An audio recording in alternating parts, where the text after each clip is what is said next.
തൃശൂർ പൂരം കലക്കിയ സംഭവം വളരെ ഗൗരവമേറിയതാണെന്നും ഗൂഢാലോചന നടന്നിട്ടുണ്ടെന്നും ജുഡീഷ്യൽ അന്വേഷണം പ്രഖ്യാപിക്കണമെന്നും പ്രതിപക്ഷ ഉപനേതാവ് പി കെ കുഞ്ഞാലിക്കുട്ടി മലപ്പുറത്ത് മാധ്യമപ്രവർത്തകരോട് സംസാരിക്കുകയായിരുന്നു അദ്ദേഹം. അല്ല, UDF ആ വിഷയത്തിൽ പറഞ്ഞ കാര്യങ്ങളെയാണ് ഞങ്ങൾ ശ്രദ്ധിക്കുന്നത്. ഇപ്പോൾ പ്രധാനപ്പെട്ട ഒരു വിഷയം പൂരം കലക്കിയതാണല്ലോ. അതിപ്പോൾ ഗൗരവമുള്ള വിഷയമാണ്. അതൊരു നിലക്കും ഞങ്ങൾ വിടാൻ പോകുന്നില്ല. കാരണം എന്താ വെച്ചാൽ പൂരം കേരളത്തിൻ്റെ സാംസ്കാരിക തലസ്ഥാനമായ തൃശ്ശൂരിൽ ചരിത്രപരമായ ഒരു സംഭവം മാറി മാറി വന്ന ഗവൺമെൻറ്റുകളുടെ കാലത്തൊന്നും മുടങ്ങിപ്പോവാത്ത ഒരു സംഭവം മുടക്കി എന്നുള്ള ആരോപണം അത് ചെറിയ കാര്യമല്ല.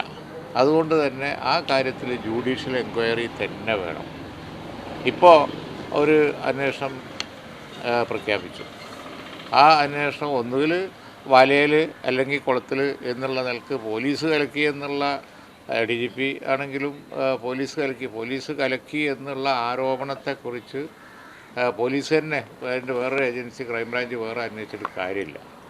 അപ്പോൾ അത് വലയിൽ നിന്ന് കുളത്ത് വല അങ്ങനെ കളിച്ചിട്ട് കാര്യമില്ല. ഇതിൻ്റെ സത്യാവസ്ഥ ജനങ്ങൾക്കറിയണം. അൻവർ എന്ന് മാത്രമല്ല, കൂടുതൽ ഭരണകക്ഷി നേതാക്കന്മാർ ഇന്നിപ്പോൾ സുനിൽകുമാർ വീണ്ടും പറഞ്ഞിട്ടുണ്ട്, അവിടെ പരാജയപ്പെട്ട 2 സ്ഥാനാർത്ഥികളും സംശയിക്കുന്നത് ഇപ്പോൾ അവിടെ BJPക്കുണ്ടായ ജയം പൂരം കലക്കി നേടിയതാണെന്നുള്ളതാണ്.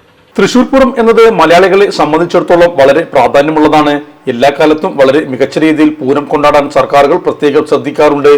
എന്നാൽ ഇവിടെ പൂരം മുടക്കി എന്ന പരാതി ചെറിയ കാര്യമല്ല. അതുകൊണ്ട് തന്നെ സത്യസന്ധമായ അന്വേഷണം തന്നെ ഇക്കാര്യത്തിൽ ആവശ്യമാണ്. നിലവിലുള്ള അന്വേഷണം പ്രവർത്തനമാണ്. ഒന്നുകിൽ വലയിൽ അല്ലെങ്കിൽ കുളത്തിൽ എന്ന് പറയും പോലെയാണ്. പോലീസിനെതിരെയുള്ള ആരോപണം പോലീസ് തന്നെ അന്വേഷിച്ചിട്ട് കാര്യമില്ല. സത്യാവസ്ഥ ജനങ്ങൾക്ക് അറിയേണ്ടതുണ്ട്. അൻവർ മാത്രമല്ല, കൂടുതൽ ഭരണപക്ഷ നേതാക്കൾ ആരോപണങ്ങളുമായി രംഗത്തുണ്ട്. സുനിൽകുമാർ അടക്കം തൃശ്ശൂരിലെ 2 സ്ഥാനാർത്ഥികളും പൂരം കലക്കിയെന്ന് BJP തൃശ്ശൂർ നേരിടുന്ന ആരോപണത്തിൽ ഉറച്ചു നിൽക്കുകയാണ്. ഭരണകക്ഷി നേതാക്കൾ പോലും ആരോപണം ഉന്നയിക്കുന്നത് ഏറെ ഗൗരവമേറിയതും അസാധാരണവുമാണ്. മാറിവരുന്ന രാഷ്ട്രീയ അന്തരീക്ഷമാണ് ചുറ്റും. ഇത് ഇടതുമുന്നണിയുടെ അപജയമാണ് കാണിക്കുന്നതെന്നും കുഞ്ഞാലിക്കുട്ടി പറഞ്ഞു.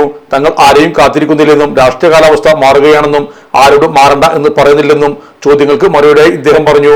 കൃത്യമായ ആസൂത്രണം ഉള്ളതുകൊണ്ടാണ് പൂരം കലക്കിയത് എന്നത് വ്യക്തമാണ്. എല്ലാ മതങ്ങൾക്കും അവരുടെ വിശ്വാസങ്ങൾക്ക് അനുസരിച്ച് പ്രവർത്തിക്കാൻ കഴിയണം. ഈ വിഷയത്തിൽ UDF ശക്തമായ പ്രക്ഷോഭങ്ങൾ സംഘടിപ്പിക്കുമെന്നും കുഞ്ഞാലിക്കുട്ടി അറിയിച്ചു. നമ്മുടെ സംതൃപ്തിയേക്കാൾ വിലപ്പെട്ടതാണ് നമുക്ക് വേണ്ടപ്പെട്ടവരുടെ സന്തോഷം. പരിശുദ്ധമായവ ഹൃദയപൂർവ്വം സമ്മാനിക്കുമ്പോൾ നമ്മുടെ സന്തോഷവും ഇരട്ടിയാകും.